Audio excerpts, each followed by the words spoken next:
Good evening everyone. Saturday আজকে সন্ধ্যের থেকেই ব্লগটা স্টার্ট করেছি। ব্লগটা দেখতে থেকো, অনেক ইনফরমেশন দেওয়ার ছিল, সেগুলোই তোমাদের সাথে শেয়ার করার চেষ্টা করেছি। আশা করি তোমাদের কাজে লাগবে। তো আমার একটা ওই ব্র্যান্ড প্রমোশন ছিল, সেটাকে আজকে সকালবেলায় শেষ করার জন্য আমি আর সকাল থেকে ব্লগটা শুরু করতে পারিনি। অলরেডি ওটা শ্যুট করা হয়ে গেছে। আজকে একটু বাজারে যাব, বাজারে যেতেই হবে, তা না হলে একদম সব কিছু শেষ হয়ে গেছে।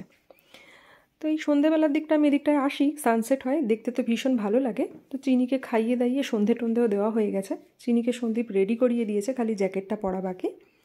আর সন্দীপ এখন রেডি হচ্ছে, মানে রেডি হওয়া কি, ছেলেদের ওই জামাকাপড় ফুল প্যান্ট ট্যান্ট পরে নিচ্ছে। আমি একটু জামাকাপড় চেঞ্জ করে নিলাম, এখন বেরিয়ে পড়ব।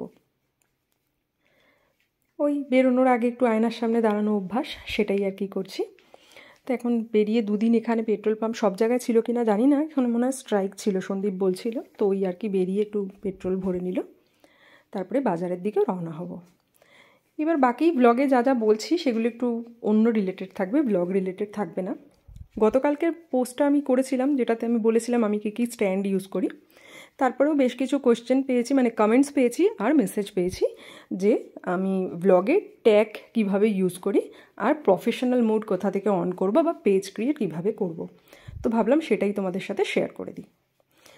আমি মনে হয় যে যেভাবে আমি দেখাবো সেইভাবে যদি করো বা করেন, কোনো প্রবলেমই হবে না। অ্যান্ড আগেও বলেছিলাম, প্রথমেই যখন শুরু করবে তখন এটা ভেবো না যে এখান থেকে আমি আর্নিং করব। সেটা কিন্তু একদমই না, তাহলে কিন্তু খুব ডিসঅ্যাপয়েন্ট হবে, ধৈর্য হারিয়ে ফেলবে। যে কোনো জিনিসেই ধৈর্য রাখাটা কিন্তু খুব দরকার। আজকে শুরু করলাম মানে আজকেই হয়ে যাবে এমন না। একটা জিনিস মাথায় রাখবে, তুমি যখন প্রথম কোথাও জব করতে যাও তখন তোমাকে যে স্যালারিটা অফার করা হয়, 5 বছর বাদে তুমি যখন অন্য অর্গানাইজেশনে যাচ্ছ বা অন্য কোনো নতুন জব খুঁজছো, তখন সেম স্যালারি কিন্তু থাকে না, অনেক বেড়ে যায়, তাই না? প্রথম দিন তুমি যে কাজটা করছো সেটার তোমার যে অভিজ্ঞতা থাকবে, তুমি যখন 1 বছর কাজটা করে ফেলবে সেটা কিন্তু তোমার কাছে অনেক স্মুথ হয়ে যাবে। তো এই রকমই হয় সব জিনিসগুলো। তো সেইভাবেই আমি শুরু করেছিলাম। আর আমি চাই কেউ যদি শুরু করতে চায় তাকে আমার হেল্প, আমি যতটুকু জানি, আমি যে সবই জানি এমনও না, আমি যতটুকু জানি আমার থেকে যদি তার হেল্প হয় আমি অবশ্যই তাকে জানিয়ে দেবো। তো সেম কোশ্চেনগুলো বারবার মেসেজে আসে বলে আমি সবাইকেই বলে দিয়েছি যে আমি 2-1 দিনের মধ্যে একটা ভিডিও দিয়ে দেবো। আই হোপ তোমাদের ভিডিওটা দেখলে কাজ হয়ে যাবে। এছাড়াও যদি তোমাদের ভিডিওটা দেখার পরে অন্য কোনো কোশ্চেন থাকে ব্লগে কমেন্ট করে দিও, আমি ডেফিনেটলি সেটার উপরেও একটা ভিডিও বানিয়ে দেবো। তো প্রথমে যেটা আমাকে বলা হয় যে আমি ব্লগটা কীভাবে আপলোড করি বা ট্যাগগুলো কীভাবে দিয়ে থাকি। তো প্রথম যেমন তুমি পুরো দিনে কী কী কাজ করছো আগে ডিসাইড করো কি তুমি ব্লগটা কিসের উপর বানাবে।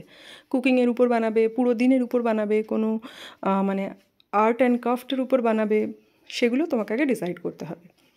তো ছোটো ছোটো পার্ট নিয়ে নিলে বা ডিটেলসে যে তোমার কাজটা দেখানোর থাকে, তুমি যদি কোনো হাতের কাজ করছো সেটার একটা ভিডিও রেডি করবে, ভয়েস ওভার দিয়ে সমস্ত কিছু দিয়ে তুমি এডিট করে নিলে। এবার তুমি ফেসবুক অন করলে, ফেসবুক অন করার পরে পোস্ট অপশানে গেলে দেখো আমার একটা 8 মিনিট 46 সেকেন্ডের ব্লগ দেখা যাচ্ছে, ওটাকে সিলেক্ট করব। করার পরে ব্লগটা একটু জাস্ট প্লে করে দেখে নেব যে আমি সঠিক ভিডিওই আপলোড করছি তো, যেটা আমার করার কথা। দেখলাম হ্যাঁ, এইবার একটা টাইটেল দেব। সব কিছুরই তো একটা টাইটেল দিতে হয়, তা না হলে মানুষ কী করে বুঝবে যে আমি এটা কী দেখতে চলেছি। তো এখানে যেমন আমার ব্লগটাতে মেন ছিল সন্দীপ আগের দিন আমাকে চিকেন রান্না করে খাইয়েছিল, তো সেই অনুযায়ী আমি একটা টাইটেল দিচ্ছি যে হাজব্যান্ড যখন রান্না করে খাওয়ায়। তো সেটা তোমাদের ব্লগ অনুযায়ী ডিসাইড করো যে টাইটেলটা কী হবে। একটা টাইটেল দিতে হবে। টাইটেলটা দেওয়ার পরে আর অবশ্যই খেয়াল রেখো টাইটেলটা যেন তোমার ব্লগের সাথে রিলেটেড হয়, যেন আলাদা কিছু না হয়, মানে একটু যাতে রিলেটেড হয়। অনেক কিছুই তো ব্লগে থাকে, সবটা তো আর টাইটেলে লেখা যায় না, বাট কিছুটা যেন তোমার ব্লগ রিলেটেড হয়। আমি তোমাদেরকে ব্লগে ফেস সিরামটাও দেখিয়ে দিয়েছিলাম, সেটাও লিখে দিলাম টাইটেলে, তাহলে অনেকে ধারণাটা বুঝতে পারবে যে এই ব্লগটা কিসের উপরে হচ্ছে, যে আমি ফেস সিরামটা দেখাবো অ্যান্ড সন্দীপ রান্না করেছে, এরকম একটা ব্যাপার। এইবার যেটা ছিল ট্যাগ কী করে ইউজ করি, নিচে দেখো আমি এন্টার মেরে আসার পরে হ্যাশ যেই প্রেস করলাম পরপর লিস্ট চলে আসলো। হ্যাশে লিখলাম আমি বাংলা ব্লগ, দেখো পরপর লিস্ট চলে এসছে, আমি একটা সিলেক্ট করে নেব। দেন আবার হ্যাশট্যাগ দিলাম, দেওয়ার পরে ডেলি যেই প্রেস করলাম, ডেলির পরে দেখো ডেলি ভ্লগস, ব্লগার অনেক কিছু আসলো, আমি একটা সিলেক্ট করে নিলাম। যেগুলো মোটামুটি রিলেটেড থাকে সেগুলো সিলেক্ট করলেই হয়ে যায়। দেন হ্যাশট্যাগ দিয়ে হায়দ্রাবাদ দিলাম, দেন আবার হ্যাশট্যাগ দিলাম, আবার কুকিং সিলেক্ট করলাম। এইভাবে তোমার মোটামুটি ব্লগে তুমি যে সমস্ত হ্যাশট্যাগ রিলেটেড হ্যাশট্যাগ হয় সেইগুলোকে তুমি ওখানে পুট করতে পারো। কোনো ম্যাক্সিমাম মিনিমাম এরকম কোনো ব্যাপার নেই, তোমার যদি মনে হয় তুমি 10টা হ্যাশট্যাগ দেবে দিতেই পারো, কিন্তু ওটা ব্লগ রিলেটেড হওয়া উচিত। যেমন Bangla vlog, daily vlog, vlogger, তুমি কোথায় থাকছো সেখানকার লোকেশন হ্যাশট্যাগে এগুলো তুমি ইউজ করতেই পারো। তো মোটামুটি দেখো আমার যা যা প্রয়োজন হলো আমি সমস্ত হ্যাশট্যাগুলো এইভাবেই সিলেক্ট করে গেলাম। ড্রপডাউন আসবে, ড্রপডাউন থেকে সিলেক্ট করে নেব। প্রত্যেকটা এরকমভাবেই সিলেক্ট করছি। সিলেক্ট করা হয়ে যাওয়ার পরে এবার যেটা করতে হবে সেটা হচ্ছে উপরে দেখো একটা জায়গায় নেক্সট বলে অপশান আসছে, ওই নেক্সট অপশানটাতে ক্লিক করব। নেক্সট অপশানটাতে ক্লিক করলে তোমাকে ব্লগটা পোস্ট করার জন্য অপশান দেবে। এবার এই পোস্ট করার সময় না দুটো অপশান থাকে, একটা পোস্ট নাও আর একটা পোস্ট লেটার বা শিডিউল করার জন্য। তো সেক্ষেত্রে আমি যেহেতু বিকালবেলায় ব্লগটা পোস্ট করি, আমি মানে ব্লগটা আমার তোমরা দেখতে পাও বিকালবেলায়, বাট আমি রেডি করে ওটাকে আগেই আপলোড করে রাখি। এখন দেখো ঘড়িতে দেখতেই পাচ্ছ 1:45 বাজতে 10 মিনিটের মতন বাকি, 6 মিনিটের মতন। তো আমি গেলাম ওখানে গিয়ে শিডিউল করলাম, শিডিউল করে আজকের যত তারিখ সেটাকে সিলেক্ট করলাম, কোন টাইমে আমার ব্লগটা পোস্ট হবে টাইমটা সিলেক্ট করলাম, দেন পোস্ট অপশানে ক্লিক করব। ব্লগটা আপলোড হয়ে যাবে, তোমরা 4টের সময় দেখতে পারবে। আর যদি তোমরা ওই যে সময় আপলোড করবে মনে করছো, শিডিউল না করে ওই সময়ও আপলোড করতে পারো। এরপরে আর একটা কোয়েশ্চেন পাই, সেটা হচ্ছে বুস্ট পোস্টটা কী। তো আমার দেখো প্রত্যেকটা ফটো, পোস্ট, রিলস সব কিছুর নিচে একটা করে বুস্ট পোস্ট বলে অপশান পাবে। এটা যদি তুমি ক্লিক করো দেখবে ওখানে তোমার কাছে টাকা পেমেন্ট করতে বলছে। পেমেন্ট করলে ফেসবুক তোমার রিলস, তোমার ফটো, ভিডিও লোকের কাছে পৌঁছাবে, যেটা আমার মনে হয় কন্টেন্ট ক্রিয়েটার হিসেবে কাজ করলে একদমই করা উচিত না। কারণ তুমি ফেসবুকে এসছো তোমার ট্যালেন্ট দেখানোর জন্য, তুমি সেখান থেকে আর্ন করবে, তুমি উল্টে কেন পেমেন্ট করতে যাবে, তাই না? তো ওটাকে ইগনোর করো। এখানে একটা পেজের অপশান আসছে, ওই 3টে ডটে ক্লিক করার পরে পেজের অপশান আসবে।